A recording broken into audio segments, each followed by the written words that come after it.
দেখো, তোমাদের সাথে কথা বলতে বলতে আমার রান্না কিন্তু প্রায় শেষের দিকে। আমার আজকের রেসিপি ছিল হাঁসের মাংস, তার সাথে আবার রুটি। এই রেসিপিটা কিন্তু আমার অনেক অনেক অনেক পছন্দ। তো দেখো, আমি কিন্তু মশলাটা কষিয়ে নিয়েছি।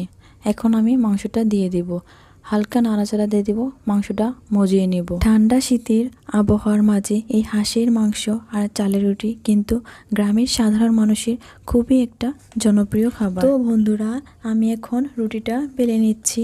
আমি কিন্তু তেমন ভালো রুটি বেলতে পারি না, যেমন পারি সেভাবে তোমাদের সাথে শেয়ার করতেছি।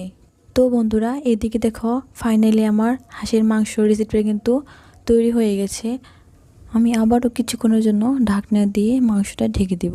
তারপর দেখো, ফাইনালি আমার পারফেক্টলি মাংসের রান্নাটা কিন্তু হয়ে গেছে। এখন আমি চুলা থেকে নামিয়ে নেব। আর হ্যাঁ, এটি খেতে কিন্তু অনেক সুস্বাদু হয়েছে।